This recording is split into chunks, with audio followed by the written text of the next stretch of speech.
Hello friends, civil services main examination 2024 का result आ चुका है। जिन बच्चों ने क्वालिफाई किया है उन्हें बधाइयाँ, congratulations and best wishes for interview. Interview का स्टेज फाइनल स्टेज है और ये आपकी सफलता का परचम लहराने वाला है। जाहिर सी बात है कि इसको लेकर के चिंता अवश्य होगी, लेकिन यह चिंता करने वाला स्टेज नहीं है। ये इजीएस्ट स्टेज है सिविल सर्विसेज के एग्ज़ाम का, क्योंकि ये आपके नॉलेज का टेस्ट नहीं है, ये केवल और केवल आपकी पर्सनैलिटी का टेस्ट है। इसलिए अगर आप अपनी पॉजिटिव थिंकिंग रखते हैं, कॉन्फिडेंट हैं, पेशेंस रखते हैं, तो आपका ये स्टेज बहुत बेहतर होने वाला है, बहुत अच्छा होने वाला है। इसलिए इंटरव्यू के लिए कुछ बेसिक डूज एंड डोंट्स होते हैं।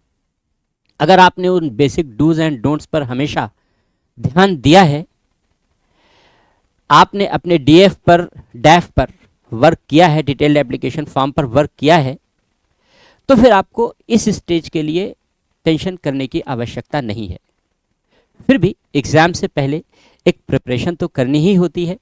इसलिए इंटरव्यू के लिए आपको बेसिक करना क्या है, बहुत संक्षेप में हम चर्चा कर लेते हैं।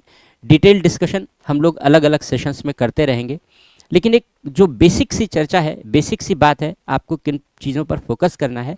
पहली बात, डैफ की अच्छी सी तैयारी आपकी होनी चाहिए। डैफ में जो जो बातें आपने लिखी हैं, आपकी एजुकेशन कहाँ से हुई है, आपका प्लेस ऑफ रेजिडेंस कहाँ है, प्लेस आपका स्टेट कौन सा है, रेजिडेंस का स्टेट कौन सा है, आप की हॉबी कौन सी है, इन सारी बातों पर आपकी एक अच्छी पकड़ होनी चाहिए। वहाँ से जो क्वेश्चंस पूछे जाते हैं, कैसे क्वेश्चंस पूछे जा सकते हैं, उन क्वेश्चंस का आंसर आपके पास होना चाहिए। वे ऐसे क्वेश्चंस होते हैं जिनकी अपेक्षा एक जागरूक नागरिक से की जा सकती है। तो ऐसा नहीं है कि बहुत स्पेशलाइज्ड फॉर्म में चीज़ें आपको जानने की आवश्यकता होती है। एक नागरिक होने के नाते आप में जो लेवल ऑफ अवेयरनेस होना चाहिए, बस उसी की डिमांड होती है यहाँ पर इस स्टेज पर। तो डैफ को आपको फोकस करना होगा, सबसे पहली चीज़। इसके अलावा जो क्वेश्चन पूछे जाते हैं वो करंट इवेंट से पूछे जाते हैं। जो नेशनल इम्पोर्टेंस के इवेंट्स हैं, जैसे पार्लियामेंट्री सेशन है, वो बहुत डिस्टर्ब होता रहा है, डिस्टर्बेंस के क्या रीज़न हो सकते हैं, क्या इस तरीके के डिस्कशन वहाँ पर कराए जा सकते हैं। इसके अलावा जो सुप्रीम कोर्ट के रिसेंट जजमेंट्स हैं, जैसे एएमयू पर माइनॉरिटी स्टेटस को लेकर के सुप्रीम कोर्ट का वर्डिक्ट आया, सोशलिस्ट और सेकुलरिज्म को लेकर के सुप्रीम कोर्ट में चैलेंज किया गया, सुप्रीम कोर्ट ने अपना वर्डिक्ट दिया। तो इस तरीके के जो नेशनल इश्यूज़ हैं या नेशनल इवेंट्स हैं, उसको लेकर के एक क्लैरिटी ऑफ थॉट होनी चाहिए आपके पास, एक व्यूज़ होने चाहिए। अगर किसी के लिए आपके दोनों पक्ष विपक्ष दोनों के बारे में, फॉर अगेंस्ट दोनों के बारे में अगर जानकारियां अपेक्षित हैं कि फॉर में क्या जानकारी होनी चाहिए, अगेंस्ट में क्या जानकारी होनी चाहिए, एक बैलेंस्ड भी क्या होना चाहिए, तो हमारे पास इन 3 डायमेंशन पिक्चर हमारे पास क्लियर होनी चाहिए। एक 3 डायमेंशन पिक्चर क्लियर होनी चाहिए और हमेशा कोशिश ये करनी चाहिए कि हमारा व्यू हमेशा बैलेंस्ड होना चाहिए, रेशनल होना चाहिए, और लॉ, कॉन्स्टिट्यूशन और जो हमारे जो फैक्ट है, उस लॉ, कॉन्स्टिट्यूशन, फैक्ट, इन सब के अकॉर्डिंग होना चाहिए। तो हमें जो भी थॉट, क्लैरिटी ऑफ थॉट करनी है हर टॉपिक पर, वो क्लैरिटी ऑफ थॉट हमेशा इन चीज़ों के अकॉर्डिंग आपको करनी है। इसके अलावा जो इंटरनेशनल इवेंट्स हैं, जैसे सीरिया बुरी तरीके से अनस्टेबल हो गया, वहाँ असद को सत्ता से बाहर कर दिया गया, जो मल्टीपल फोर्सेस हैं वो वहाँ पर अपना इस्टेब्लिशमेंट चाहती हैं। इजराइल ने गोलान हाइट्स को कैप्चर कर लिया है, अमेरिका बम्बार्डिंग कर रहा है। तो इस तरीके के जो मल्टीपल फोर्सेस वहाँ पर अपने आप को इस्टेब्लिश करना चाहते हैं, तो सीरिया की इम्पोर्टेंस क्या है, जो मिडिल ईस्ट एरिया है वहाँ पर सीरिया किस तरीके का इम्पोर्टेंट रोल प्ले कर सकता है, भारत के उसके रिलेशन कैसे रहे हैं, क्या इम्पैक्ट होने वाला है भारत पर, क्या फ्यूचर होने वाला है सीरिया का, इन पर क्वेश्चन। अगर हम अपने नेबरहुड की बात करें, तो नेबरहुड कंट्रीज़ में अभी हमने चाइना और भारत के बीच जो एक लंबा स्टैंड ऑफ था वो रिजॉल्व हुआ है, उसको लेकर के क्वेश्चन बन सकते हैं। बांग्लादेश जो हमारा एक सबसे अच्छा प्यारा पड़ोसी था, बेचारा प्यारा पड़ोसी नहीं रहा, क्योंकि बांग्लादेश में जो एक डेमोक्रेटिक गवर्नमेंट थी उसको अनस्टेबल कर दिया गया, उसको सत्ता से बाहर कर दिया गया, और जो रेबेलियंस थे उन्होंने पावर पर कब्जा कर लिया। केयर टेकर गवर्नमेंट है वहाँ पर, लेकिन जो केयर टेकर गवर्नमेंट का अप्रोच है वो भारत के प्रति पॉजिटिव नहीं है। स्वाभाविक सी बात है कि इससे जो हमारी नेबरहुड फर्स्ट पॉलिसी है और जो हमारा जो बांग्लादेश के साथ रिलेशन है वो अफेक्ट तो होने वाला है, उस पर असर तो पड़ने वाला है। तो किस तरीके का इम्पैक्ट पड़ेगा, क्या स्टैंड हमको लेना चाहिए, इन सारी बातों को लेकर के क्लैरिटी ऑफ थॉट आपके पास अवश्य होनी चाहिए। क्योंकि जो भी क्वेश्चंस आपसे पूछे जाएंगे वो आपसे एनालिटिकल व्यू की अपेक्षा करते हैं कि आप उसकी एनालिसिस करें, आप अपने थॉट दें। जब आप अपने थॉट उन्हें देते हैं, जब आप अपने व्यूज़ बताते हैं, तो वो आपके पर्सनल व्यूज़ नहीं होते। जो आपके थॉट हैं, जो आपके व्यूज़ हैं, वो according to fact, according to law, according to regulation, according to constitution, तो और रेशनल होते हैं। तो हमें इन सारे इश्यूज़ पर अपने थॉट्स डेवलप करने हैं, अपने व्यूज़ डेवलप करने हैं और उन्हें रेशनल तरीके से डेवलप करना है। इन सारी बातों को यदि हम फोकस करते हैं, और मेन एग्जामिनेशन की तैयारी के दौरान आप काफ़ी कुछ कर लेते हैं एफर्ट, बस उनको एक तरीके से यहाँ पर रिवाइव करना है इंटरव्यू से पहले। और हाँ, सबसे बड़ी बात कि कॉन्फिडेंस नहीं लूज़ करना है, बी कॉन्फिडेंट। ये आपके कॉन्फिडेंस का टेस्ट है, पर्सनालिटी टेस्ट है, क्योंकि आपको डिफरेंट पोस्ट आपको ऑफ़र की जाएंगी, तरह तरह के चैलेंजेस आपको फेस करने होंगे। उन चैलेंजेस में अगर आपके अंदर पेशेंस नहीं है, अगर आपके अंदर कॉन्फिडेंस नहीं है, अगर आपके अंदर एक बेहतर डिसीजन मेकिंग की कैपेबिलिटी नहीं है, तो आप ऐसी सिचुएशंस को टैकल नहीं कर पाएंगे। इसलिए हम ये जानना चाहते हैं इस इंटरव्यू की स्टेज के माध्यम से कि आपकी पर्सनैलिटी में वो ट्रेट्स हैं या नहीं। अब इन ट्रेट्स की पहचान करने का कोई माध्यम नहीं होता हमारे पास एक ही ज़रिया है, एक ही तरीका है कि हम आपसे एक फॉर्मल डिस्कशन करें, और इस फॉर्मल डिस्कशंस के माध्यम से आप जो अपने एक्सप्रेशंस देते हैं, उस एक्सप्रेशंस के आधार पर हम आपको जज करने की कोशिश करें कि whether you have these traits और नॉट, आपकी पर्सनालिटी में ये ट्रेट्स हैं या नहीं, हम इस बात को जज करने की कोशिश करते हैं। इंटरव्यू बोर्ड यही करता है।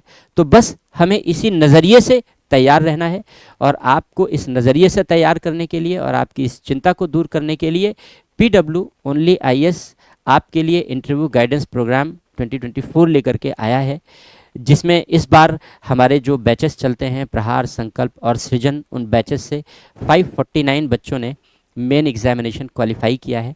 बहुत अच्छी बात है, उन सारे बच्चों को भी ढेर सारी बधाइयाँ।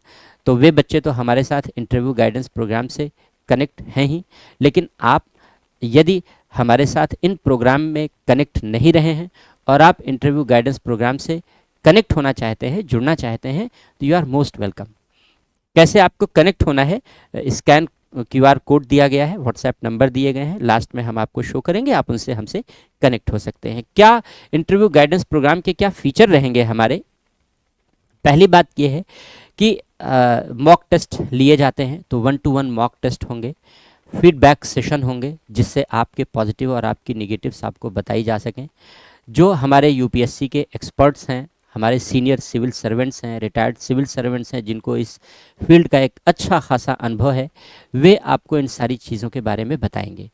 इंटरव्यू ओरिएंटेड कंटेंट आपको प्रोवाइड किया जाएगा जो आपको इंटरव्यू में हेल्प करेगा, जिसमें तरह तरह की आपकी स्टेट के बारे में इंफॉर्मेशन होगी, आपकी हॉबीज़ के बारे में अलग से बुकलेट ही तैयार की गई हैं। हॉबीज़ के बारे में हमारी टीम ने उन हॉबीज़ को आइडेंटिफाई किया है जिन पर मैक्सिमम क्वेश्चंस पूछे जाते हैं या विगत वर्षों में पूछे गए हैं, या जो बच्चे सिलेक्ट करते हैं, ऑप्ट करते हैं, उन हॉबीज़ पर किस तरीके के क्वेश्चंस पूछे जाते हैं, वो पूरे क्वेश्चनर, वो पूरी जानकारी उपलब्ध कराई गई है। ऑफलाइन और ऑनलाइन पर्सनलाइज्ड मेंटरशिप आपको प्रोवाइड की जाएगी।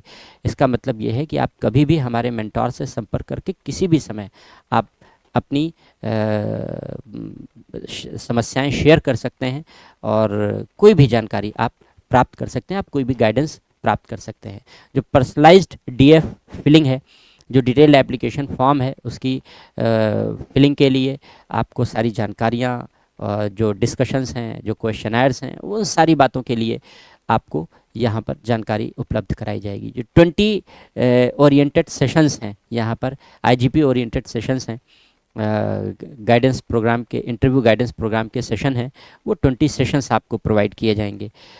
जो हमारे पैनलिस्ट हैं वो सीनियर सिविल सर्वेंट हैं, रिटायर्ड सिविल सर्वेंट हैं। श्री सुनील ओबेराय जी रिटायर्ड आईएएस ऑफिसर हैं। श्री सुनील गुलाटी जी ये भी रिटायर्ड आईएएस ऑफिसर हैं। Shri Jalaj Srivastava retired IAS officer हैं। Shrimati Sangeeta Gupta retired IRS officer हैं। Shri Anil Kumar Mehra retired IRS officer हैं।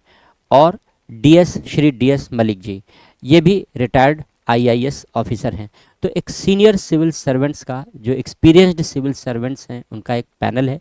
इन पैनलिस्ट के माध्यम से आपके मॉक इंटरव्यूज़ कंडक्ट कराए जाएंगे अलॉन्ग विथ फैकल्टीज़ भी। इसके अलावा ये सारी बुकलेट्स हैं जो आपको इंटरव्यू के लिए प्रोवाइड की जाएंगी।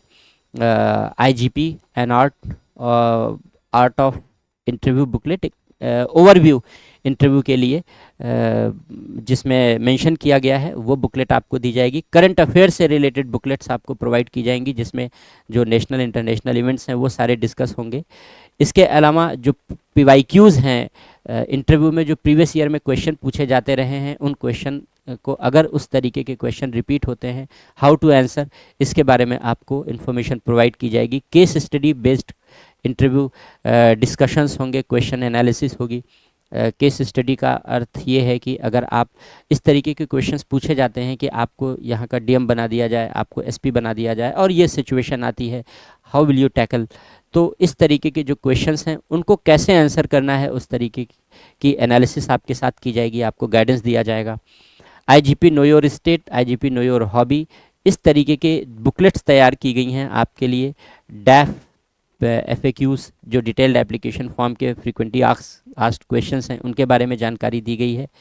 तो ये सारा का सारा क्वेश्चनर, इसके अलावा जो पर्सनलाइज्ड डैफ बेस्ड क्वेश्चनर है, अगर आपकी अपनी कोई इंडिविजुअल इंक्वायरी है तो उसको भी यहाँ पर टैकल किया जाएगा, उसको भी लिया जाएगा। ये स्टेट्स हैं जिन स्टेट्स के बारे में सेपरेट मटेरियल आपको उपलब्ध कराया जाएगा जो इंटरव्यू में क्वेश्चन के दौरान पूछे जा सकते हैं। इसके अलावा ये हॉबीज़ हैं, ये वो हॉबीज़ हैं जो मैक्सिमम बच्चे ऑप्ट करते हैं और इन हॉबीज़ को लेकर के किस तरीके के क्वेश्चंस पूछे जा सकते हैं, उन सारी बातों की जानकारी ये बुकलेट में अलग से आपको प्रोवाइड की जाएगी।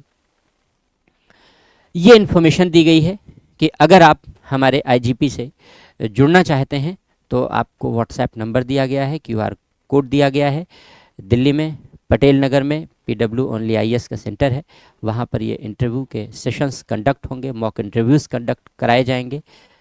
अगर आप हमसे इन सेशंस के माध्यम से जुड़ना चाहते हैं तो आप कनेक्ट कर सकते हैं। तो उम्मीद है आप अपने इंटरव्यू के सेशन के लिए, आप अपनी इंटरव्यू की तैयारी के लिए गंभीरता से कदम उठाएंगे। और यदि कहीं किसी भी तरीके की कोई भी समस्या आप फेस करते हैं, feel free to ask. Wish you all the best. ईश्वर आपको शीघ्र अच्छी सफलता दे। ढेर सारी शुभकामनाएं। God bless you. Thank you so much.